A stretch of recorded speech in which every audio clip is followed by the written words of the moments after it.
El día de hoy la prédica se llama Prueba de Fe. Ahora, quiero hacerles una pregunta a ustedes. ¿Cuál es la prueba más difícil que han pensado ustedes que tenemos para sacar adelante? No me contesten, téngalo presente ahí. ¿Cuál es la prueba más difícil que usted dice que el creyente debe de enfrentar para poder poner a prueba lo que dice ser entre lo que realmente es? Porque nosotros decimos que somos hijos de Dios, que somos creyentes, pero eso lo decimos. La pregunta es, ¿lo somos realmente en la práctica? Y eso es algo de lo que vamos a hablar a él. Con esta pregunta y con otra más, deseo iniciar antes de empezar a orar. Ahora, ¿cuál piensas que es el ataque más constante en que todos nos vemos doblegados? Como no pueden pasar a decirme aquí, díganselo a ustedes mismos ahí, al que está a la par, y dígale: yo creo que la prueba más difícil de enfrentar es esta.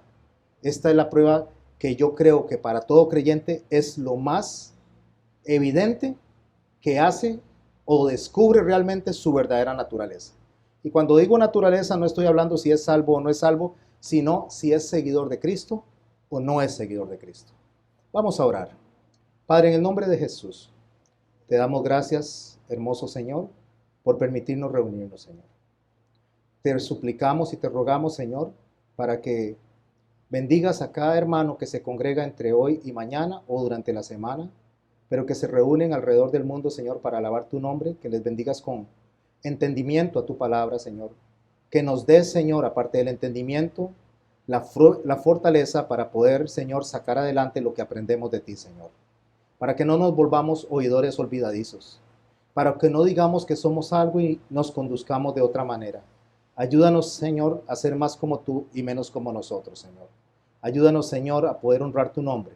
Y que cuando nos vean, Señor, ya sea porque aprueban nuestra conducta y nos dicen que somos benditos, o incluso que por ser como tú, Señor, seamos rechazados y no nos acepten, Señor. Pero que sea siempre alrededor del carácter de ser como tú. En tu santo nombre, Señor, guía nuestro entendimiento. Guía, Señor, nuestra alma hoy para que lo que aprendamos sea rema en nuestras vidas, Señor. En el nombre tuyo, oh Cristo Jesús. Amén. Vamos a iniciar, o vamos a ir al libro de Santiago. Voy a hacer un pequeño paseo por el libro o la carta, porque básicamente es una epístola. Hoy, como les dije, varió un poquito la liturgia. Hoy tenemos una enseñanza, una predicación, y después de la enseñanza tenemos la cena del Señor, basado en lo que vamos a aprender hoy, tratando de que nuestro espíritu, nuestra mente se sintonicen con el mensaje de hoy. En Santiago, en algunas oportunidades lo voy a leer, en otras lo voy a narrar. En el capítulo 1, en el verso 2, voy a leer del verso 2 al verso 6. En Dios habla hoy, y cito el texto. Hermanos míos, habla Santiago. ¿Quién era Santiago? Santiago era el medio hermano de Jesús. Pero él, cuando se dirige a los hermanos, él no dice: yo soy Santiago, hermano de ese Jesús, sino dice: yo soy siervo de Jesús. Ya solo ahí podemos ver la humildad de Santiago, porque por lo general nosotros, cuando somos tal vez reconocidos o nuestra familia reconocida, imaginémonos solamente de que fuéramos hijos de una persona famosa, Pablo Picasso, aunque ya haya muerto. Por lo general la gente se presenta: yo soy hijo de Picasso y hermano de Picasso, aunque no pinte pero ni un cuadrito, ¿verdad? Pero solo porque él era famoso, entonces lo ponemos como al frente de nosotros y nos consideramos los VIPcitos. ¿Qué es un VIPcito? Porque conocemos o somos familia de un VIP. Y Santiago no hace eso. Santiago dice: yo soy siervo de Jesucristo. Y empieza esta narrativa. ¿Por qué es importante tomar esto? Por todo el contexto de la carta, por todo lo que él nos va a decir, la forma en que él se presenta. Él podría presentarse a nosotros exaltándose a sí mismo, y no es así. Él se empieza a presentar diciéndose quién es, y más que siervo, la palabra ahí es esclavo de Jesucristo. Hermanos míos, así que está dirigido a los hermanos, ustedes deben de tenerse por dichosos. Esto es muy importante. Debemos de tenernos por dichosos, por personas felices, por personas exitosas, por personas que han alcanzado la proyección de vida, póngale como usted quiera. ¿Cuándo usted se debe sentir y yo me debo de sentir por dichoso, siendo hermanos de Santiago, siendo servidores de Jesucristo? ¿Cuándo yo debo de sentirme así? Dice, cuando sean sometidos a pruebas de toda clase. Qué interesante, ¿verdad? Cuando seamos sometidos a pruebas de todas clases. Para mí, en mi humanidad, e imagino que para usted en su humanidad, esto no hace clic. O sea, ¿cómo yo me voy a sentir satisfecho cuando estoy pasando pruebas? Y pruebas de toda clase. Guarden eso en su corazón y guarden eso en su mente, porque alrededor de esto va toda la carta. Alrededor de esto, de las pruebas que nos van a venir a nosotros y cómo debemos de enfrentarlas. Una carta no se puede leer de una manera separada o aislada de todo su contexto. Imaginémonos que yo voy a otro país, voy a decir, o no voy a mencionar el nombre del país, el país X. Y en ese país X donde yo voy, les mando unas cartas a ustedes y les digo, estoy en el país X, mis hermanos. Aquí hay muchas cosas hermosas, hay muchas cosas que se pueden disfrutar. Aquí las cosas son muy baratas. Me encantaría quedarme a vivir aquí, pero hay un problema, hay mucha drogadicción, roban mucho y hay mucha prostitución. Si no fuera por eso, a mí me gustaría quedarme a vivir en este país. Esa es la carta. La mando a través de cualquier persona. Esa persona trae la carta, pero se le cae y se le moja. Y se mojan varias partes de la carta. Entonces leemos solamente porciones de esa carta. Hermanos míos, estoy en el país X. Aquí hay mucha prostitución porque se borró lo otro. Hay mucha robadera. Hay muchas drogas. Me encantaría quedarme aquí porque me gusta mucho. Y ese no es el mensaje que yo mandé. Pero cuando yo agarro un texto y solamente tomo porciones de ese texto sin ver todo lo que es el mensaje completo, voy a hacer una idea totalmente diferente a lo que el exponente quiso dar. Santiago nos dice a nosotros que debemos de ser felices y dichosos cuando estamos sometidos a diversas pruebas, a diversa clase de pruebas. Ahora, dentro de esas pruebas, ¿cuál es la prueba mayor? Como comenzamos y como les pregunté a ustedes, ¿cuál creen ustedes que es la prueba más difícil que enfrentamos en el día a día los creyentes? Continúo leyendo, verso 3. Pues ya saben que cuando su fe es puesta a prueba, ¿cómo se llama el mensaje de hoy? Prueba de fe. Que cuando su fe es puesta a prueba, ustedes aprenden a soportar con fortaleza el sufrimiento. ¿Cómo yo me siento por dichoso al soportar el sufrimiento debido a las pruebas que Dios permite que me vengan a mi vida? ¿Y cuáles son esas pruebas? Pero, verso 4, procuren que esa fortaleza, una vez que hemos pasado la prueba, una vez que la hemos superado, una vez que hemos llegado al punto en que aprendimos de esa prueba o de la naturaleza de esa prueba, procuren que esa fortaleza que alcanzamos a través de eso, dice, los lleve a la perfección, a la madurez plena, sin que les falte nada. Ahora debo de generar otra pregunta. Así es como se estudian los textos. Los textos se estudian generando preguntas sobre lo que nos va diciendo. ¿Cuál es la perfección que yo debo alcanzar una vez que estoy fortalecido? ¿Cuál es la madurez plena? Madurez plena es la madurez absoluta que un creyente debe tener según lo que nos está enseñando nuestro hermano Santiago, para que no me falte nada. Si a alguno de ustedes le falta sabiduría en medio de la prueba, pídasela a Dios. ¿Qué le está diciendo que le pida? Sabiduría. ¿Tenemos problemas económicos? ¿Qué tenemos que pedir? Plata. No, sabiduría. ¿Tenemos problemas en cuanto a nuestro cuerpo, en cuanto a la salud? ¿Qué debemos de pedir? Sabiduría. ¿Tenemos problemas con nuestra familia? ¿Qué debemos pedir? Sabiduría. ¿Por qué tenemos que pedir sabiduría y no lo otro? Dice el Señor que antes de que nosotros pidamos algo, ya Dios sabe lo que necesitamos. Eso viene justamente de un escrito que está en Jeremías, donde dice el Señor que antes de que la palabra haya salido de nuestra boca, ya el Señor escuchó y dio la respuesta. Esto es muy importante entenderlo, porque lo que habla es de control y soberanía de Dios. Antes de que oremos ya tenemos la respuesta. Antes de que usted pida algo y yo pida algo, ya el Señor anticipadamente ha marcado nuestro camino, el suyo, el mío y el de cualquier persona, sea creyente o no sea creyente. Porque Dios es el soberano y el control de todo está en su mano, totalmente depositado en su mano. ¿Por qué debo de pedir sabiduría? Porque la sabiduría, más que el conocimiento, la sabiduría consiste en el uso correcto de lo que he aprendido, en el conocimiento. Entonces, una vez que yo aprendo algo, ¿qué es lo que tengo que saber? A usar correctamente lo aprendido. No como un oidor olvidadizo, sino para no volver a pasar por el mismo trecho. Se dice que el hombre es el que se tropieza siempre con la misma piedra. Termina haciendo lo mismo. ¿Por qué? Por falta de sabiduría. Entonces, ¿qué necesitamos? Pedírsela a Dios. Y Él nos dará, pues Dios, a todos sin limitación y sin hacer reproche alguno, pero tiene que pedir con fe. ¿Cuál fe? La que aprendimos de la prueba. Sin dudar nada. Porque el que duda es como la ola del mar que el viento lleva de un lado al otro. Quien es así, no crea que va a recibir nada. Y este no va a recibir nada es en consecuencia a la sabiduría adquirida debido a lo que hemos aprendido en nuestras pruebas. El Señor no nos va a fortalecer, no nos va a apoyar, porque nosotros, para poder sacar adelante la prueba, necesitamos el conocimiento de Cristo depositado en nosotros y practicado consecuentemente según lo que decimos ser. Si decimos que somos cristianos, tenemos que responder como cristiano, como Cristo. No voy a responder como mi papá, como mi mamá, como mi abuelo, como mi vecino, como el pastor. Respondo como Dios dice que debo responder según el carácter de Cristo.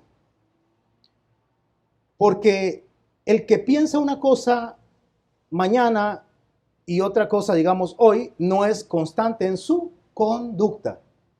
Ya él empieza a hablarnos que el problema que nosotros tenemos es la constancia en nuestra manera de conducirnos. Ser perfecto como Dios, cuando hablamos de la perfección como Dios, si nosotros queremos ser perfectos como Dios, no estamos hablando de que Él es sin pecado y que nosotros seamos sin pecado, porque eso no es cierto. Él es sin pecado y nosotros somos pecadores. Ser perfecto como Dios no significa que Él no se equivoca y que nosotros nunca nos vamos a equivocar, porque tampoco es cierto. Cuando el Señor dice que seamos perfectos como el Padre es perfecto y santo como el Padre es santo, es en su inmutabilidad, o sea, que Él no cambia. Ahora usted pregúntese en qué momento yo no puedo cambiar. El Señor no me dice a mí, ni le dice a usted que estamos sujetos a ser totalmente en una sola línea sin cambiar, sino que tenemos que procurar caminar según lo que es el carácter de Dios. De ahí que le dice a la iglesia, a una de las iglesias de Asia, sea frío o sea caliente, porque tibio lo vomitaré de mi boca. ¿Qué es lo que está diciendo? Tenga determinación en lo que hace. No que diga una cosa hoy y otra mañana.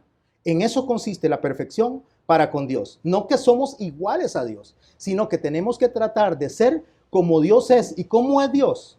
Muy sencillo. Cuando Dios dice que algo va a hacer, lo hace.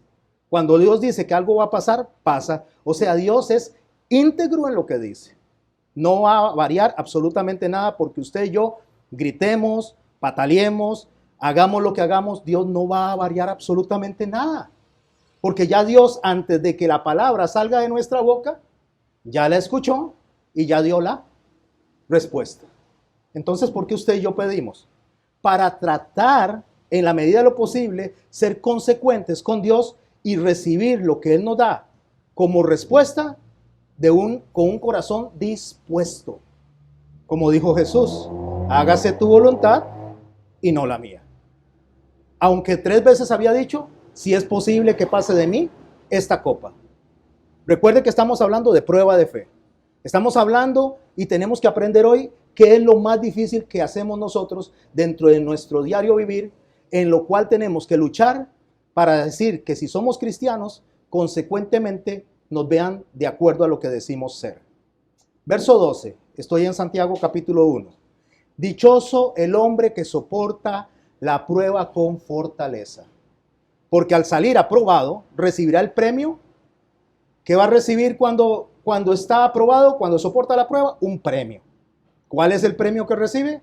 Dice el premio, la vida, que es la corona de Dios que ha prometido a los que le aman. ¿Se ha preguntado usted cuál es la corona de Dios que Dios ha prometido a los que le aman? Pablo, cuando habla de la corona inmarcesible, así se dice, ¿verdad? Que no se marchita, era una corona que se le ponía a los corredores. Ellos corrían totalmente desnudos en los tiempos de Grecia, y al final cuando llegaban a, porque había una adoración básicamente al cuerpo en los tiempos griegos. Entonces en las olimpiadas, que ellos las inventaron, cuando corrían desnudos, si acaso con un taparrabo, pero lo demás estaba completamente expuesto. Al final lo que recibían de premio era una corona. La corona estaba hecha de ramitas de olivo y esta se marchitaba. Pero eso era todo lo que recibían, porque lo único que recibían era un reconocimiento de haber llegado de primeros. Y a partir de ese momento la gente los consideraba, y a esas fiestas de ese momento les ponían el nombre de esa persona. Ejemplo, si Will era ganador, entonces en el 2020 Will era, o las fiestas se llamaban Will Gutiérrez, porque era el ganador, y así se nombraban las fiestas durante el otro año hasta que el siguiente ganara otra persona. Cuando Él nos dice a nosotros que vamos a tener la corona de vida, es una referencia justamente a lo que se pone en la cabeza. ¿Qué es el pensamiento que tenía ese hombre cuando ganaba? Mi nombre, mi familia, la reputación. O sea, su mente se concentraba siempre en que él era el ganador. La mente estaba concentrada ahí. La corona de vida que nosotros tenemos es esa corona que nos va a ser puesta porque pensamos como Cristo, porque actuamos como Cristo, porque respondemos como Cristo. Y una vez que estemos delante de Cristo, esas coronas no nos las vamos a dejar, sino que las vamos a arrojar delante de Él, reconociendo que fue por lo que Él hizo en nosotros y no por nosotros. Esa es la corona de vida. La corona de vida es como pienso. Y como yo pienso, actúo. Porque yo soy lo que soy en la mente. Yo soy lo que pienso, no lo que me reflejo. Por eso es que el Señor llama la atención a Samuel y le dice que Él no ve como ven los hombres. Los hombres ven la apariencia, Él ve el corazón. O sea, usted y yo podemos estar sentados aquí y aparentar lo que querramos, pero delante de Dios no, porque nadie puede engañar a Dios. Hablaba yo con el pastor Víctor la semana pasada que vino y hablábamos de la iglesia. La iglesia está en un periodo de zarandeo. O sea, la iglesia está disminuyendo. La iglesia está cayendo. Pero analizando después de esa conversación y preparando yo toda la enseñanza que tenía para hoy, la iglesia no está disminuyendo, la iglesia no está cayendo, la iglesia no se está reduciendo. La iglesia está saliendo, la que es la verdadera iglesia. Eso es lo que está pasando. Lo que está pasando no es que la gente se fue. Lo que está pasando es que los que están quedándose son los que son. Y usted me dice a mí, pastor, pero dígame una cosa, ¿por qué usted dice eso? ¿Usted conoce el corazón de las personas? Yo no conozco el corazón de las personas, pero Jesús dijo que por sus frutos les conoceréis. Y si el fruto es negativo al carácter de Cristo, cuando el Señor demanda que nos reunamos, porque es un mandamiento apostólico, y cuando Dios nos demanda que hagamos ciertas cosas y no las hacemos, es porque no somos del carácter de Cristo ni pensamos como Cristo. Porque a Cristo la obediencia lo llevó hasta la muerte, lo llevó hasta la cruz. Y si a nosotros cualquier cosita nos aparta de Cristo, entonces no somos cristianos. Déjeme explicar esto. Cuando digo no somos cristianos, no estoy hablando de salvación. Eso solamente lo sabe el Señor. Estoy hablando de conducta. Estoy hablando de que si yo digo que soy carpintero, trabajo como carpintero. Si yo digo que soy ebanista, hago de ebanista. Si digo que siembro papayas, pero no puedo decir que soy agricultor y me voy allá por otro lado a hacer hamburguesas porque entonces no soy agricultor. O soy agricultor o soy cocinero, pero no puedo ser lo uno a la vez de lo otro. No sé si me estoy explicando. Cuando yo le digo a las personas o digo que la iglesia está saliendo, la gente cristiana está saliendo realmente y se está reuniendo, son los que piensan como Cristo antes y después de esta pandemia. No una cosa en un tiempo y otra cosa en el otro. Entonces el Señor dice que una vez que superemos la prueba y hayamos sido fortalecidos, la corona de vida, que es a los que aman al Señor y a los que aman su venida, eso nos será puesto. ¿Qué es? El pensamiento de Cristo.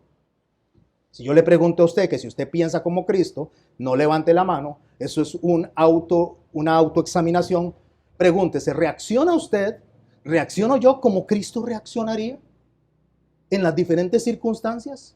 ¿Realmente nosotros nos conducimos como Jesús se conduciría en las diferentes circunstancias? Porque si lo que yo hago no es consecuente a lo que Cristo haría, yo no puedo decir que estoy haciendo algo del carácter de Dios, ni tampoco puedo decir que soy de Cristo. Porque aún los demonios que creen y tiemblan, de demonios están plagadas hoy en día las congregaciones. Y no estoy hablando de personas, estoy hablando de demonios. Demonios literalmente, espíritus que se mueven. Porque ya el enemigo entendió que no es matando a la iglesia como la puede vencer, porque entre más mata, más se multiplican. El enemigo lo que hizo fue meterse dentro de y empezar con su pensamiento a quitar el pensamiento de Cristo y a poner un pensamiento en las personas que, aunque piensan que están actuando como Cristo, están actuando contrario al carácter del Señor, porque lo que hoy vamos a hablar de prueba de fe nos va a decir a nosotros cuándo nuestra prueba es superada o cuándo nosotros nos quedamos y tenemos cero. Póngale cero, dijo alguien en un programa de televisión. Póngale cero. Bueno, ¿qué nos ganamos como cero? Primero definamos qué es la fe desde el carácter y la teología de Santiago. La fe, como primer punto, es la creencia y la esperanza personal en la existencia de un ser superior. Esa es la fe en el primer punto, en la primera definición. Usted cree en un ser superior, indiferentemente quién sea ese ser superior, y para algunas personas, o para la mayoría, eso es fe. Creer en. Puede creer en Mahoma, puede creer en Buda, puede creer en lo que sea, pero eso es fe. Cada quien dice, esta es mi fe, esta es mi práctica de fe. Segundo punto y segunda definición. La fe es el seguimiento de un conjunto de principios religiosos, de normas de comportamiento social e individual. Entonces la fe es normas de conducta para algunas personas. Entonces yo me conduzco de esta manera porque esta es mi fe. Pero en la relación que Santiago hace entre la fe y la prueba de fe, no está hablando de normas de conducta, ni está hablando solamente de una divinidad. Santiago está hablando en su carta de identidad. O sea, que la prueba de fe nos dice a nosotros quiénes somos nosotros. Porque si yo no me conduzco de acuerdo a lo que digo que soy, entonces no lo soy. Mayormente, Santiago en todo el sermón, en todo el mensaje está replicando el sermón del monte, algunos proverbios y algunos salmos durante todos sus 5 capítulos. Santiago en el verso 7 del capítulo 5, entre las normas de conducta que nos habla, entre la llamada de atención que nos habla, que nosotros no seamos como usualmente somos, y por eso viene hablando de la lengua, después viene hablando de la oración, después viene hablando de una serie de cosas que hacemos contra los hermanos los unos a los otros, donde él viene y nos hace un asentamiento o nos refuerza la idea cuando tenemos la idea completa de la carta. Leo Santiago en el verso 7, ustedes hermanos tengan paciencia hasta que el Señor venga. Tengan paciencia ¿hasta cuándo? Hasta que el Señor venga. Empezamos con que la prueba de fe consiste que mi conducta debe ser paciente. ¿Pero paciente en qué área? ¿Paciente esperando al Señor? No, porque paciente esperando al Señor, eso sería simplemente una persona que está en un estado de tranquilidad mientras el Señor viene y el Señor nos manda a nosotros a ser activos y no a que nos quedemos haciendo nada. Nosotros tenemos que ser activos. El Señor dice que Él trabaja y el Padre trabaja hasta el día de hoy, o sea, nos manda a trabajar. Y cuando estoy hablando de trabajar, no es que usted se vaya corriendo a ver en la fuente de empleo qué es lo que hay, sino guarde su empleo, cuide su empleo, pero es a trabajar en el bien del reino de Dios, en el bien del reino de los cielos. Tenga paciencia hasta que el Señor venga. Verso 8. Ustedes también tengan paciencia y manténganse firmes, porque muy pronto volverá el Señor. ¿Cuál es la llamada de atención? Conducta en el tanto viene el Señor. Pastor, ¿cuál es la prueba de fe? Quédense aquí, espérenme, acompáñenme nada más. Hermanos, no se quejen unos de otros. Verso 9. Para que no sean juzgados, pues el juez está ya a la puerta. ¿Qué está diciendo? Ya casi viene. Está cerquita. Pero eso se escribió hace mucho tiempo. Cuando está hablando, no está hablando de años, sino de la eminencia. Es eminente que el Señor va a venir y va a pedir cuentas a cada uno de los que dicen que son suyos, a cada uno de los que dicen que son de su rebaño, a cada uno de los que decimos que somos cristianos. Hermanos míos, estoy en Santiago 5, verso 10. Tomen como ejemplo del sufrimiento y paciencia los profetas que hablaron en el nombre del Señor. ¿Qué es lo que estaba hablando Santiago? Hablando del Sermón del Monte. ¿Qué es lo que estaba escribiendo Santiago? Acerca de los Salmos. ¿Qué estaba mencionando Santiago? Acerca de los Proverbios. Y particularmente cuando dice que tomemos como ejemplo el sufrimiento y paciencia de los profetas, que después va a mencionar entre ellos a Job, va a mencionar a Abraham y a cada uno de estos, básicamente lo que Santiago, hermano de Jesucristo, está mencionando es Mateo capítulo 5, parte del Sermón del Monte, en toda su carta. Si usted me acompaña a Mateo capítulo 5, en el verso 11 usted va a ver la conexión. Dice así, Mateo 5, verso 11. Habla nuestro Señor Jesucristo. Dichosos ustedes. ¿Qué dice Santiago al principio de la carta? Que somos dichosos cuando nos encontremos en diversas pruebas. Que debemos de comparar el sufrimiento de los profetas. Que debemos de tratar de tener la corona en la cabeza, que es el pensamiento como Cristo. Ahora vayamos a Cristo. Vayamos a Jesús. Mateo 5:11, dichosos ustedes cuando la gente los insulte y los maltrate. Y cuando por causa mía los ataquen con toda clase de mentiras. Toda clase de mentiras, toda clase de ataques es un sinónimo a lo que Santiago está diciendo, toda clase de pruebas. Alégrense, estén contentos, porque van a recibir un gran premio. ¿Cuál es? Vida. ¿Dónde? En el cielo, porque es lo que dice. Un gran premio en el cielo, pues así también persiguieron a los profetas que vivieron antes que ustedes. ¿Vieron la conexión? De lo que Santiago está diciendo acerca de lo que el Señor hizo. No es algo antojadizo de Santiago. Preguntas. ¿Ustedes se han sentido amenazados en algún momento por alguien? Sea familia, sea amigo, sea creyente. ¿Quién de ustedes se ha sentido amenazado en algún momento? Levante la mano sin ningún miedo. Ok, siéntase feliz. Siéntase contento. Porque está puesto a prueba. Y una vez que supere usted esta prueba, entonces ya superada esta prueba va a tener una fortaleza. Y esa fortaleza usada sabiamente le va a hacer a usted producirle al Señor, a nuestro Dios, la adoración y la honra que Él espera que tengamos. De parte de nosotros para ellos. Santiago capítulo 1, verso 19. Regresando ahí. Recuerden esto, por aquello que se les haya olvidado. Queridos hermanos, todos ustedes deben de estar listos para escuchar, en cambio deben de ser lentos para hablar y para enojarse. Creo que ya vamos cayendo en el sentido de lo que Santiago ve como prueba. Nuestra conducta, nuestra forma de responder. Si usted y yo respondemos airadamente, entonces automáticamente no superamos la prueba. Si usted y yo respondemos con una palabra tranquila, pasiva, entonces estamos superando la prueba. Y cada vez que superamos la prueba nos fortalecemos. Y cada vez que nos fortalecemos tenemos sabiduría. Y cada vez que tenemos sabiduría honramos a Dios. Pablo enseña el mismo principio. Porque Pablo enseña el mismo crucificado que enseña Santiago. Porque Pablo enseña la misma conducta que enseña cualquiera de los apóstoles. Así que Pablo en Efesios, por lo cual desechando la mentira, hablad verdad cada uno con su prójimo. ¿Desechando qué? La mentira, hablad cada uno verdad con su prójimo. Porque somos miembros los unos de los otros. Y nos demanda, no nos dice que hay una opción. Nos demanda, airaos, pero no pequéis. ¿Se ha enojado usted? ¿Se enoja usted cuando se siente traicionado? ¿Se siente usted mal y usted se disgusta con esa persona? No es pecado que usted sienta eso. El pecado es cuando se peca.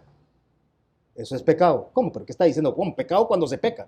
Sí, porque ya hay una acción dolosa en la mente y una acción dolosa en el corazón. Cuando ya yo le deseo el mal a la otra persona, cuando yo siembro amargura en mi corazón Y cuando yo, en vez de alegrarme por lo que aquella persona está prosperando, me siento mal con eso y deseo que le vaya mal a esa persona. Entonces dice, airaos, pero no pequéis, no se ponga el sol sobre vuestro enojo, ni deis lugar al diablo. Conducta. Y nuestra conducta le puede dar lugar ¿a quién? Al diablo. Esta característica de Dios, justamente, que debe estar en nosotros, de ser lentos para la ira, de ser personas que le deseemos el bien a los demás, que pasemos por alto la ofensa, esta característica que es de la mente de Cristo, de manera plena, esta característica no nació antojadizamente tampoco. La conexión usted la encuentra en el Salmo 103, en el verso 8. Dice así, misericordioso y clemente es Jehová, lento para la ira y grande en misericordia. ¿Y qué dice el Señor? Sean santos como yo soy santo. Sean perfectos como yo soy perfecto. ¿Ve cómo vamos haciendo conexiones en todo eso? Pero ¿cuál es la prueba difícil de superar? ¿Cuál es la prueba que nos ataca a todos los días y a cada rato? Santiago nos lo va a decir más adelante. Continuemos con el texto. Verso 22 de Santiago capítulo 1. Pero no basta con oír el mensaje. Hermano y hermana, usted está sentado aquí porque el universo completo fue movido en el corazón de Dios para que esté escuchando lo que está escuchando. Probablemente es la primera vez que está acá hablando de nuestras hermanas, o probablemente tiene algún rato de no venir por acá porque ya vive en otra parte hablando de mi hermanita, o probablemente nosotros que venimos más a menudo. ¿Por qué estamos aquí? Porque Dios, antes de que la palabra saliera de nuestra boca, ya Él había escuchado y había dado la respuesta, y aquí está la respuesta. ¿Qué es lo que nos dice? Dice, no basta con oír el mensaje.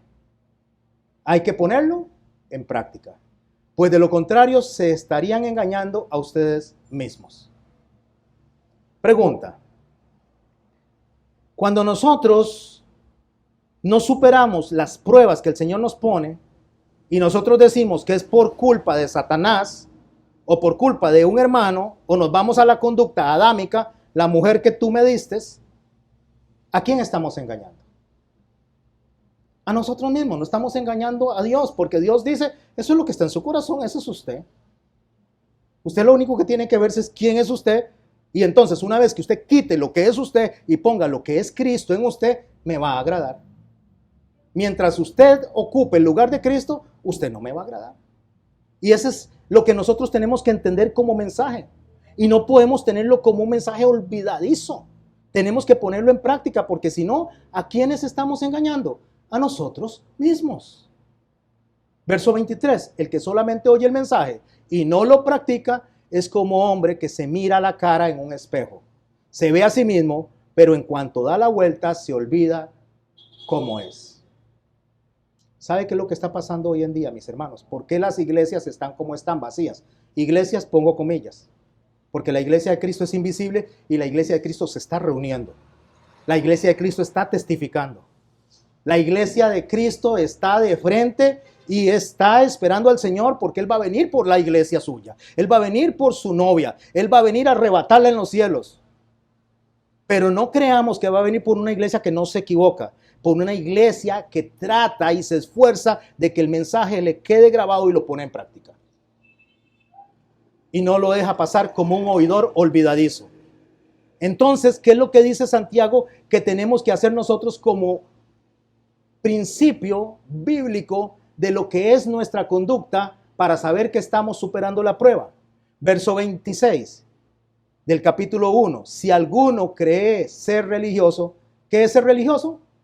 El que cree que por lo que hace es mejor que los demás. Si alguno cree ser religioso, pero no sabe poner freno a su lengua, se engaña a sí mismo y su religión no sirve para nada. Yo creo que ya empezamos a aterrizar en la prueba más difícil que nosotros enfrentamos todos. Porque lo vamos a desarrollar en el capítulo 3. Solo estoy extrayendo pequeños versos. La prueba más difícil, si usted agarra el dedito y saca la lengüita y se la toca, la prueba más difícil que tenemos nosotros es controlar nuestra lengua. Esa es la prueba que debemos de superar. ¿Qué decimos? ¿Cómo lo decimos? ¿Cuándo lo decimos? y de qué manera lo decimos. Porque Dios nos manda a ser como Él. Y Dios es veraz y todo hombre es mentiroso. Si yo le pregunto a ustedes y ustedes me preguntan a mí, ¿somos mentirosos nosotros? No, jamás. Bueno, la Biblia dice otra cosa. La Biblia dice que el único veraz es Dios y que usted y yo somos mentirosos. ¿Por qué? ¿Porque andamos diciendo mentiras? No, porque decimos que somos alguien que no somos. Decimos que somos de Cristo y no lo somos. Y estoy hablando no de salvación, repito, estoy hablando de conducta. Porque aún siendo usted costarricense, podría conducirse como un no costarricense. Aún siendo usted carpintero, podría conducirse como un no carpintero. Me estoy explicando, mis hermanos, no es lo que yo digo que soy, sino lo que hago, lo que me llama la atención. Entonces el Señor dice, sea Dios veraz y todo hombre mentiroso. ¿Por qué? Porque lo que Dios dice que va a hacer, Él lo hace. Porque si Dios dice que Él va a venir en medio de tribulación, va a venir en medio de tribulación. Porque si el Señor dice, los voy a mandar 70 años a Babilonia, ni un año más, ni un año menos. Porque si el Señor dice que la iglesia va a ser zarandeada, la iglesia va a ser zarandeada. Porque si el Señor dice que no hay ningún presidente que se ponga en una silla, a menos que Él lo ponga o Él lo quite, no hay nadie que no haya sido puesto que Dios ponga o Dios quite. Porque Dios es veraz y todo hombre mentiroso. Bueno, entonces hablemos de lo que nos está exigiendo Santiago como conducta, como prueba, donde usted y yo somos cada día analizados y autoanalizados. Capítulo 2, verso 1.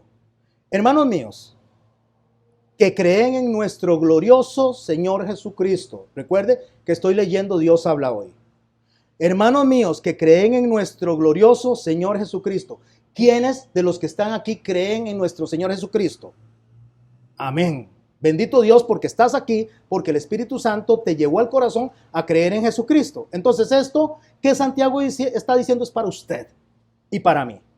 Hermanos míos que creen en el glorioso Señor Jesucristo. Es usted y soy yo. No deben hacer discriminaciones entre una persona y otra. ¿A quién le está hablando? ¿Al vecino? ¿A quién le está hablando? ¿Al que vive en otro país? ¿A quién le está hablando? A usted. Y me está hablando a mí. No deben hacer discriminaciones entre una persona y otra.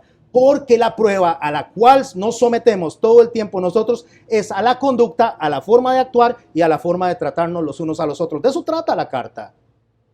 Está tratando de las relaciones interpersonales. Está mencionando el sermón del monte y el sermón del monte todo es conducta. Está mencionando los proverbios y todo es conducta. Está mencionando lo que Juan dice, que si usted dice que ama a Dios y yo digo que amamos a Dios y no amamos a nuestro hermano, nosotros no hemos pasado de las tinieblas a la luz. Porque no podemos decir que amamos a Dios a quien no vemos y odiamos a nuestro hermano a quien sí vemos. Porque no hay consecuencia entre lo que decimos que somos y lo que decimos que hacemos. Y una persona que hace discriminación entre uno y otro, el Señor dice a través de Santiago, nos llama la atención y nos pone un ejemplo. En el verso 2, 3, dependiendo de la versión que usted tenga. Supongamos que ustedes están reunidos. Aquí estamos todos. Y llega un rico con anillos de oro y ropa lujosa. Y lo atienden bien y le dicen, siéntate aquí en un buen lugar. Entró el ricachón y todo el mundo, uy, qué carga, aquí llegó el ricachón. Mire, llegó don José Garmendia, este hombre tiene plata hasta para tirar por las orejas. No crean, ¿verdad? Es un ejercicio que estoy haciendo. Y entonces sentemos a don José aquí al frente. De frente, aquí donde está con nosotros, porque es, no. Lo que nos está diciendo el Señor es que estamos siendo nosotros discriminadores en la forma en que nos conducimos hacia los que decimos que pertenecen al cuerpo de Cristo. Estamos discriminando unos de otros. No hay un trato equitativo entre el uno y el otro. Si usted le dice, siéntese aquí porque tiene un buen lugar y al mismo tiempo llega el pobre vestido con ropa vieja y a este le dicen, tú quédate allá de pie o siéntate en el suelo, entonces están haciendo ¿qué? Discriminaciones y juzgando con mala intención. ¿Quién lo dice? Santiago. ¿Quién es Santiago? Un hombre inspirado por Dios. ¿Qué estamos leyendo? Palabra de Dios. Ahora examinémonos cada uno de nosotros si esta es nuestra conducta. Si esta es nuestra conducta, mi hermano y mi hermana, tenemos que empezar a reflexionar sobre lo que hacemos. y empezar a decir que si somos como Cristo, Cristo se sentó con prostitutas, Cristo se sentó con publicanos, Cristo se sentó con sacerdotes, con pobres y con ricos, con cualquier persona que quería saber de él. Él no hizo discriminaciones. ¿Y quién es Cristo? Es Dios. ¿Y quién es Dios? El dueño. ¿Y quién es el dueño? El jefe. ¿Y quién es el jefe? El que manda. ¿Y quiénes son los que obedecen? Nosotros. Verso 8. Ustedes hacen bien si de veras cumplen la ley suprema. ¿Cuál es la ley suprema? Amar al prójimo como a nosotros mismos. Amar a Dios sobre todas las cosas. Ustedes hacen bien si de veras, si de veras. No si a medias. No si un día sí y otro día no. Si de veras. Por favor, subraye eso. Cumplen la ley suprema tal como lo dice la Escritura. Ama a tu prójimo como a ti mismo. Ahí se hace bien. Si de veras. Eso nos dice a nosotros que probablemente nosotros a veces sí, a veces no. A veces atendemos a todos de una misma manera, a veces discriminamos a otros. Y el cuerpo de Cristo debe ser tratado de la misma manera. Pero si hacen discriminaciones entre una persona y otra, verso 9, cometen pecado y son culpables ante la ley de Dios. Y no estoy hablando del Antiguo Testamento, estoy hablando de la ley suprema, de amar a su prójimo como a sí mismo. Porque si una persona obedece toda la ley, pero falta un solo mandato, resulta culpable frente a todos los mandatos de la ley. Si usted y yo decimos que atendemos al Señor en el canto, si usted y yo decimos que atendemos al Señor en la prédica, si usted y yo decimos que atendemos al Señor en el discipulado, si usted y yo decimos que atendemos al Señor a la hora de nosotros hacer cualquier ejercicio dentro de la administración del reino de Dios, pero fallamos en el amarnos los unos a los otros, como Cristo nos demanda que nos amemos sin hacer discriminaciones, todo aquello no sirve para nada. Y si usted desea darle contexto a lo que estoy diciendo, váyase a Primera de Corintios, el capítulo 13, y ahí dice que si usted y yo hacemos lo que hacemos y no tenemos amor, no somos nadie ni servimos para nada. No son mis palabras, son palabras del Señor a través de Pablo. Porque podemos decir que hacemos lo que nos dé la gana, pero si lo hacemos fuera de este principio bíblico, no somos nada. Somos solamente un metal que resuena, somos un bla, bla, bla, bla. Pues el mismo Dios, verso 11, que dijo, no cometerás adulterio, dijo también, no mates. Así que si uno comete adulterio pero mata, ha violado la ley. Ustedes deben hablar y portarse como quienes van a ser juzgados por lo que nos trae la ley de la libertad. ¿Sabe cuál es la ley de la libertad? La ley del amor. La ley del amor, no es otra ley. Es la ley del amor. Bueno, sigamos avanzando. Verso 14. Hermanos míos, ¿de qué le sirve a uno decir que tiene fe? ¿Cómo se llama este mensaje? Prueba de fe. ¿De qué estamos hablando? De conducta. ¿De qué estamos hablando? De conducta entre nosotros. ¿De qué estamos hablando? De cómo nos hablamos los unos de los otros. ¿De qué estamos hablando? De pensar como Cristo. Todo eso es la carta. Todo eso es lo que el Señor nos dice. Pero, hermanos, ¿de qué le sirve a uno decir que tiene fe? ¿Cuál fe? Que representa a Cristo, si sus hechos no lo demuestran. ¿Podrá acaso salvarlo esa fe? ¿Será que porque yo digo que tengo fe, eso me va a salvar? No estoy hablando de infierno y cielo, estoy hablando de el examen por el que Dios me va a pasar para que aprenda a superar esa prueba. Para ponerme como dichoso, como cuando me halle en diversas pruebas. ¿Me estoy explicando? Supongamos, verso 15, supongamos que a un hermano o a una hermana les falta ropa y comida necesarias para el día. Para el día, no para toda la vida. No le está diciendo que se lo eche al hombro toda la vida, pero hoy tiene hambre, hoy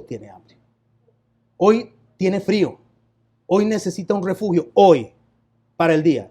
Si uno de ustedes le dice que le vaya bien, abríguese y coman todo lo que quieran, pero no les da lo que su cuerpo necesita, o sea, solo pura palabra, yo le puedo decir, vea, Will, venga, para orar por usted, hermano, venga, voy a orar, Señor, dale de comida a mi hermano, sí, que cuando baje, se le conduela el corazón a los de tu rollo y le dé gratis la comida, ¿verdad? todo lo que se va a comer, que no se lo cobren, Señor.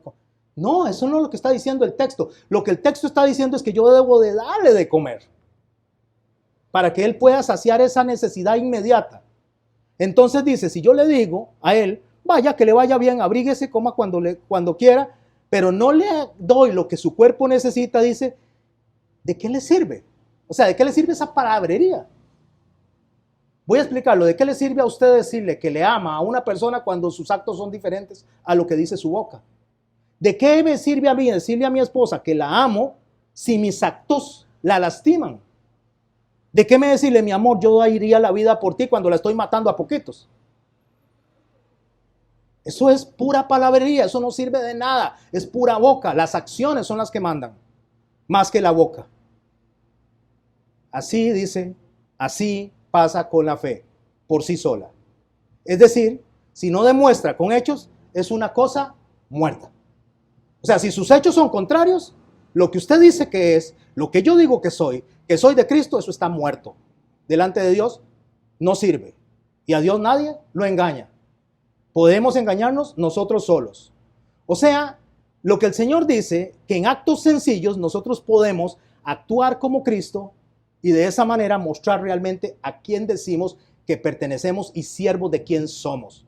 Mateo capítulo 5, verso 43, porque recuerde que estamos hablando, Santiago está hablando de los proverbios, está hablando de los salmos y está relatando parte o gran parte de lo que es el Sermón del Monte.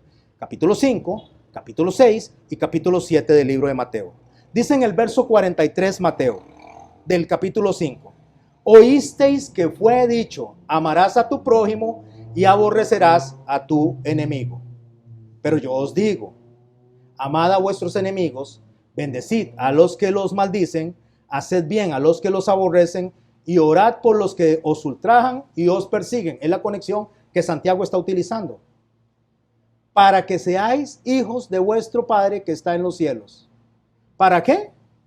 Para que seamos hijos. Quiere decir que para que seamos salvos, para que seamos reconocidos realmente como lo que decimos que somos. ¿Por qué? Porque Dios dice, ese Padre que está en los cielos hace salir su sol sobre malos y sobre buenos. Hace llover sobre justos y sobre injustos. Porque si amáis a los que os aman, ¿qué recompensa tendréis? ¿No hace también lo mismo los publicanos?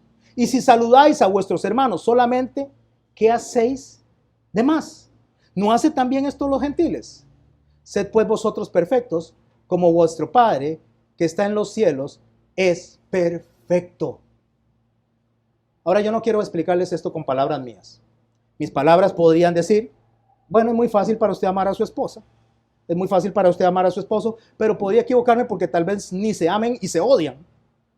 O podría decirles a ustedes, es muy fácil amar a su hermano o a su hermana, pero tal vez ni se odian, tal vez ama más a los vecinos o tal vez ama más a las personas que viven en otro lado.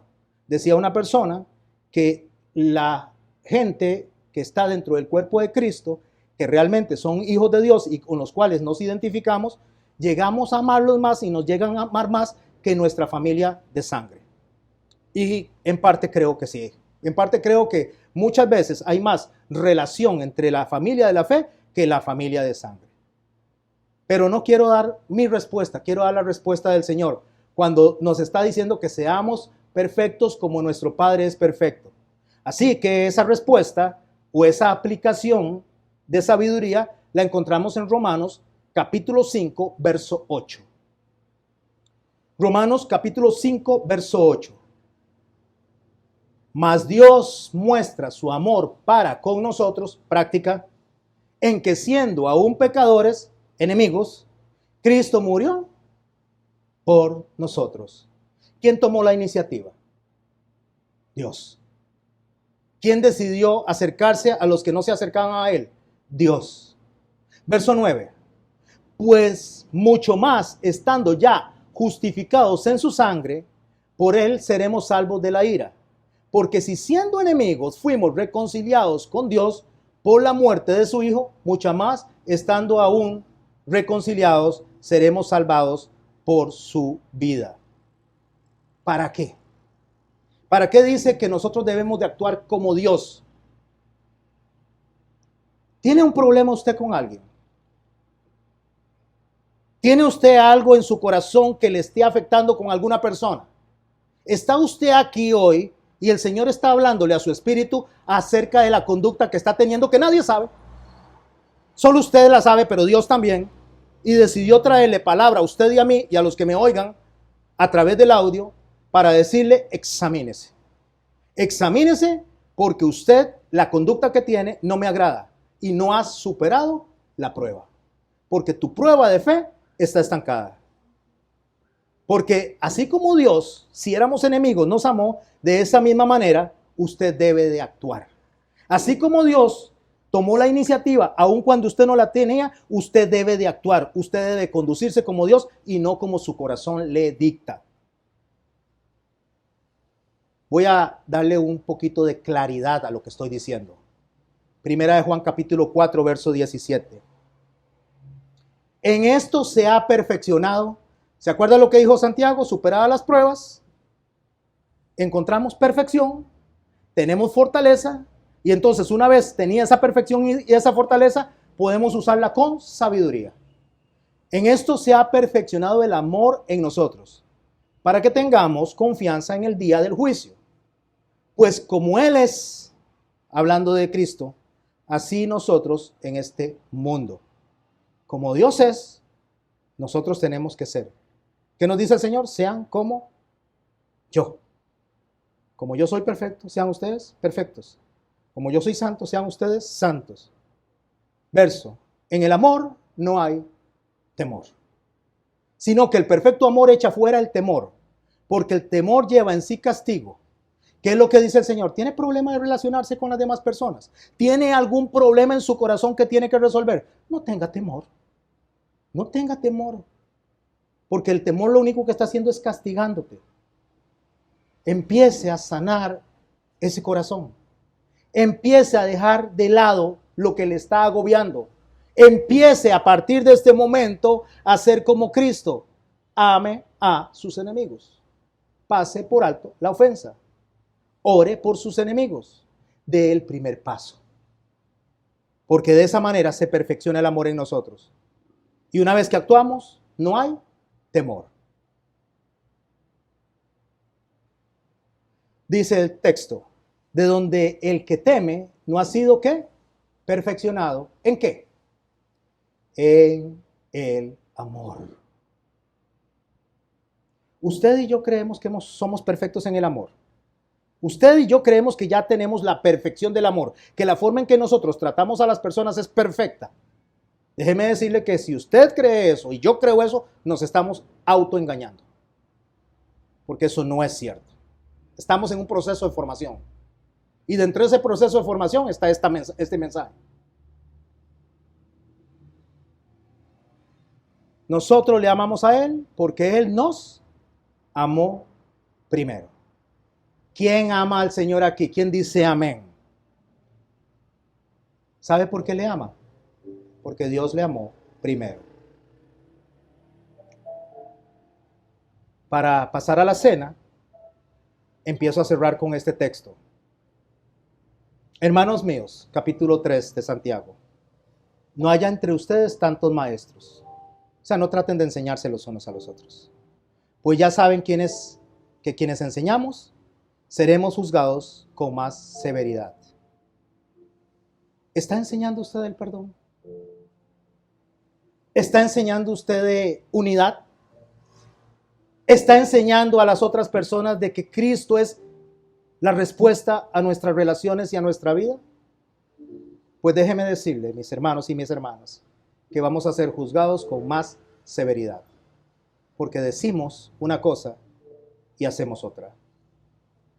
Pero no se aflijan. El Señor nos da la respuesta. Verso 2. Todos cometemos muchos errores. ¿Quiénes? Todos. Levante la mano las personas que cometen errores aquí. Esto es para usted y para mí. Recíbalo. Recíbalo de parte de nuestro Señor.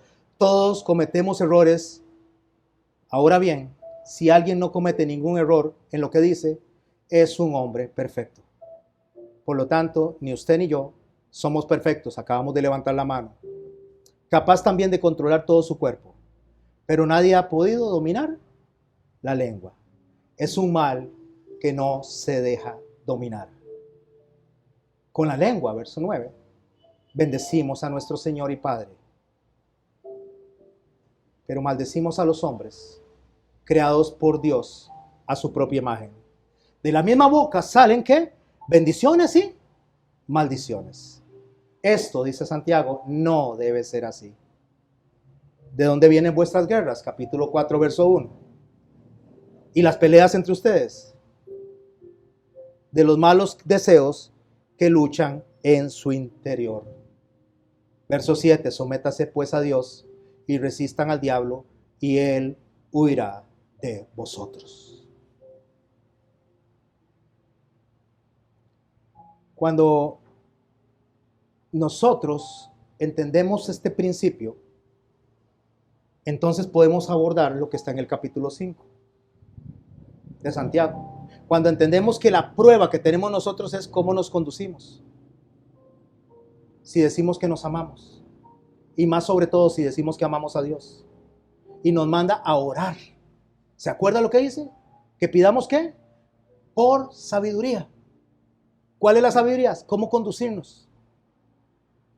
Y por aquello que alguien crea que no tiene ningún problema y que este mensaje no le es para usted o para mí, Santiago hace una comparación en cuanto a la oración, y menciona al profeta Elías. Y dice que Elías oró en el verso 17 del capítulo 5, que era un hombre como usted y como yo. Oró para que no lloviera y no llovió. Y después oró para que lloviera otra vez y la tierra dio cosecha. Y Santiago cierra su carta diciéndonos: hermanos míos, si alguno de ustedes, verso 19 del capítulo 5, se desvía de la verdad y otro le hace volver, sepan ustedes que cualquiera que haga volver al pecador de su mal camino, lo salva de la muerte y hace que muchos de sus pecados sean perdonados. Por eso fue que iniciamos: ténganse por dichosos cuando sean sometidos a pruebas de toda clase. Hablando de conducta. No está hablando de salud, no está hablando de dinero, porque esas cosas son añadiduras. Todo eso es añadidura. Y hay que buscar el reino de Dios y su justicia. Y todo eso vendrá como añadidura. Vamos a empezar a repartir los elementos de la cena. Y mientras repartimos los elementos de la cena, quiero contarles algo que estaba pasando en la iglesia de Corinto alrededor de la conducta. Eran personas que eran o tenían todos los dones que usted se pueda imaginar. Todos los dones. No les faltaba ni uno solo. Pero hay un reclamo para la iglesia de Corinto. Y el reclamo que hay para la iglesia de Corinto es: si no tiene amor, de nada le sirve. Hermano y hermana, ¿es usted un cantante de adoración? ¿Adora al Señor, lo alaba? Pero si lo hace sin amor a su cuerpo, al cuerpo de Cristo, no sirve para nada. Es una persona que aporta económicamente a la iglesia. Pero si aporta económicamente y no lo hace en el amor de Cristo y en el amor a los hermanos, no sirve para nada. Si usted y yo predicamos y decimos que amamos al Señor y no lo hacemos en el amor de Cristo y en la conducta de Cristo, no nos sirve para nada. Hay alguien que deba reflexionar en cuanto a su conducta hoy antes de tomar la cena. Porque no significa que usted no tenga pecado para no tomar la cena. Significa que usted no tome la cena indignamente. No que sea digno para tomar la cena, nadie es digno. Solo hay uno que es digno. Que no lo hagan indignamente, sin discernir el cuerpo de Cristo. Tome su copa y téngala ahí, y ahorita les pasan el pan y esperémonos unos a otros mientras leo lo que dice en 1 Corintios capítulo 11, verso 17. Pero al anunciaros esto que sigue, habla Pablo, no os alabo, porque no os congregáis para lo mejor, sino para lo peor. ¿A quién está hablando? A gente que tenía todos los dones. A gente que tenía don de lenguas, don de sanidad, don de profecía, don de discernimiento. Cualquier don que se imagina, usted, dado por Dios, lo tenían ellos. Y le dice, pero mire, ustedes se reúnen y no se congregan para lo mejor. Gracias, mi amor. No se congregan para lo mejor, sino para lo peor. Pues en primer lugar, verso 18, cuando os reunís como iglesia, oigo que hay entre vosotros, ¿qué? Divisiones. En parte lo creo, dice. ¿Qué iglesia no tiene divisiones? ¿Qué congregación no tiene divisiones? ¿Qué familia no tiene divisiones? ¿Qué matrimonio no tiene divisiones? Entonces dice, en parte lo creo, que hayan divisiones, porque sí hay divisiones en todo lado. Pero esa es la prueba a las que estamos siendo sometidos. Las divisiones es para poner a prueba quiénes somos y cómo vamos a responder. Sí, en parte lo creo, dice. Porque es preciso que entre vosotros haya disensiones, para que se hagan manifiestos entre vosotros los que son aprobados. ¿Quién quiere que Jesús lo encuentre como obrero aprobado que no tenga de qué avergonzarse? ¿Hay alguien aquí que no quiere que el Señor lo encuentre aprobado? Que si el Señor viene en este momento, no haya absolutamente nada delante del Señor, que el Señor nos reproche en cuanto a su cuerpo, en cuanto al discernimiento de su cuerpo, en cuanto a cómo nos conducimos los unos como los otros, diciendo lo que somos, ¿qué somos? Vamos a tomar este pan y vamos a tomar este vino. Porque dice Pablo que lo que él recibió del Señor, eso también ha enseñado en el discernimiento del cuerpo. Porque debemos de amar la iglesia por la que Cristo murió. Debemos de amar el cuerpo por el que Cristo murió. No debemos de hacer discriminaciones. No debemos de hacer acepción de personas. No debemos murmurar los unos de los otros. Debemos de quitar las amarguras que están en nuestro corazón y debemos de someternos delante de Dios a examinación para tomar de su cuerpo. ¿Y tomarlo cómo? Dignamente. ¿Somos dignos? No, Él es digno. Y yo lo tomo dignamente cuando le digo, Señor, ayúdame, porque yo no puedo. Señor, ayúdame porque lo he hecho mal. Señor, ayúdame porque cada paso que doy pensaba que lo hacía conforme a tu carácter y no es así. Hay alguien que tenga que hacer esa reflexión delante de Dios. No venga adelante, no levante la mano, es entre usted y Dios. Eso es tomar la cena dignamente. Entonces, si usted considera que hay algo que tiene que reparar delante de Dios, hágalo ahí donde está. Incline su rostro. Incline su rostro, cierre sus ojos, sienta el pan en sus manos y sienta la copa. El pan, cuando lo desgarre, es como se desgarró el cuerpo de Cristo. Y cuando tome la copa, es la sangre que Él derramó para que usted y yo vivamos según lo que Él quiere que seamos. Y Él quiere que seamos como Él. Él quiere que tengamos la iniciativa. Les voy a dar un minuto para que reflexionen delante de Dios. Voy a hacer silencio y le voy a dejar a usted y a Dios en medio de esa conversación íntima. No necesita mucho tiempo. No necesita un devocional. Es muy fácil llegar delante de Dios y derramarnos delante de Él. Incline su rostro y en la intimidad converse con nuestro Señor antes de que tomemos la cena.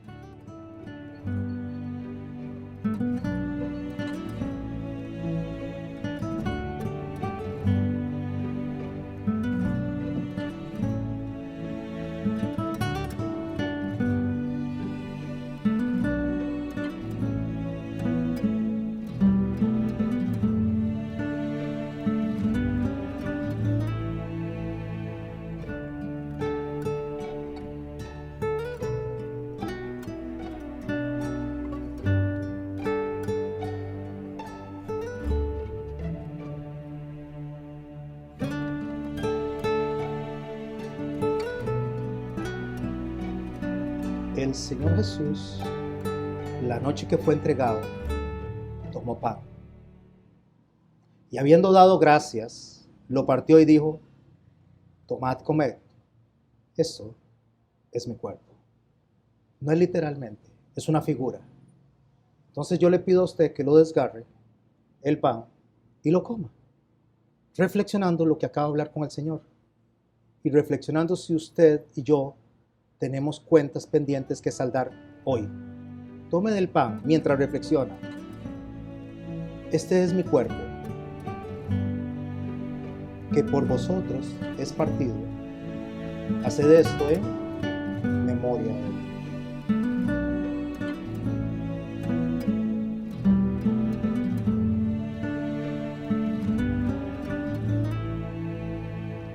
De la misma manera, tomó la copa después de haber cenado, diciendo: esta es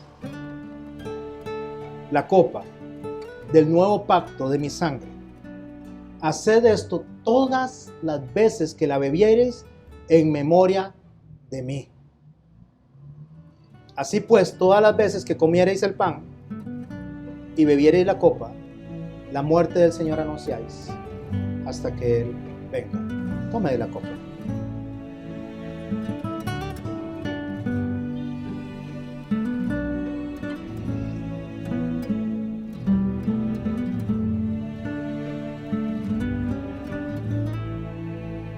Nuestro Señor, después de que hizo esto, al día siguiente fue llevado como oveja al matadero. Fue llevado durante 3 millas bajo el sol. Había pasado toda la noche con hambre.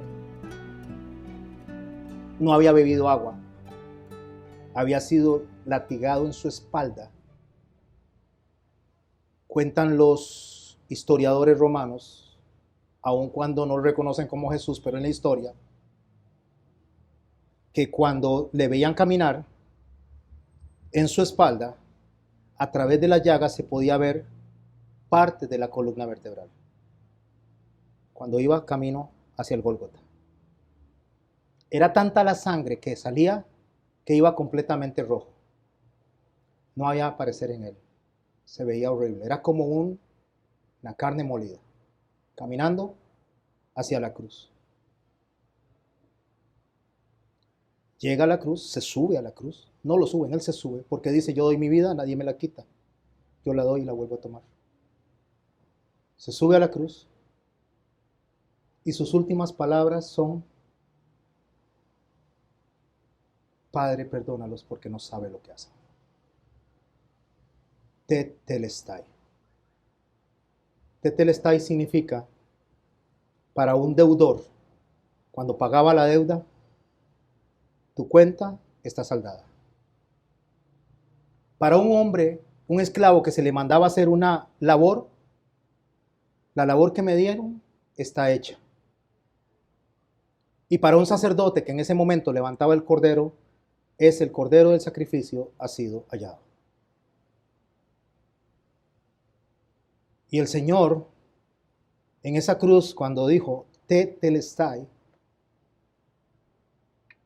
había dicho primero: Elohí, Elohí, lama sabachthani. Dios mío, ¿por qué me has abandonado? Porque él sintió que el Padre le daba la espalda en ese momento para que usted y yo tuviéramos el favor y el amor de Él eternamente. Tetelestai. La cuenta que ellos deben ha sido saldada. La labor que me mandaste a hacer, Padre, ya la hice. Porque el cordero del sacrificio ha sido hallado. Aquí estoy. Tetelestai. Y después expira ese momento con su última frase: Abi, Abi, papito, en tus manos encomiendo mi espíritu. Él nos manda a ser como Él.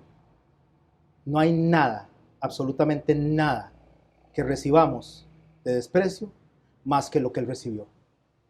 Y Él dijo en el aposento alto: ustedes me llaman a mí Señor Maestro, bien hacen, porque lo soy. Y ejemplo les he dado para que como yo hice, ustedes hagan. Nosotros tenemos que actuar como Cristo. Nosotros tenemos que tener la mente de Cristo. Usted puede ser el mejor cantante. Usted puede ser el mejor predicador. Usted puede ser el mejor siervo. Usted puede ser el mejor cristiano. Pero si no se conduce como Cristo, eso es falso. Eso es mentira. Y nos estamos engañando a nosotros mismos. Yo quiero despedir esto con un canto. No voy a cantar. No soy yo el que va a cantar. Cheney va a cantar. Despedimos esta noche con un canto después de esta oración. Vamos a orar, le vamos a dar gracias a Dios. Y de verdad espero que sin emociones, sin sensacionalismo, Dios haya marcado su vida en esta noche. Y salga de aquí con una carga menos que como la que entró. Y cuando usted llegue a su casa, llegue a su trabajo, llegue a interactuar con las demás personas, vaya con un espíritu libre, puesto a los pies de la cruz del que le dijo a usted y a mí: Tetelestai, Abí, papito, papito, en tus manos encomiendo mi espíritu. Padre, en el nombre de Jesús, yo te doy gracias, Dios bueno, santo, perfecto. Te doy gracias, Señor, porque hablas a nuestro corazón con palabras de misericordia. Nos hablas con palabras de amor. Nos hablas con palabras de compasión, Señor. Que aún siendo nosotros, Señor, sujetos a tu juicio, decides advertirnos, Señor. Decides llamar nuestra atención. Sabemos, Señor, que las cosas hoy en día son convulsas. Que todo camina diferente para nosotros, Señor, no para ti. Porque para ti el plan perfecto ya empezó a caminar desde antes de la fundación del mundo y se está concretando en estos días, Señor. Porque tu reloj, Señor, profético, está por terminar. Ayúdanos, Señor. Ayúdanos a que nos encuentres como obreros que no tenemos de qué avergonzarnos. Ayúdanos, Señor, a poder ser dignos de escuchar tu voz que nos diga: venid, benditos de mi Padre. Ayúdanos, Señor, porque nosotros, como lo muestra Santiago, somos personas, Señor, que no sabemos conducirnos, que no sabemos hablar y necesitamos de ti, Señor. Nos declaramos delante de ti, nos reconocemos necesitados. Danos la fortaleza, Señor. Danos la sabiduría para poder soportar esta prueba de fe, que es amar como tú nos has amado. En tu santo nombre, Señor Jesucristo.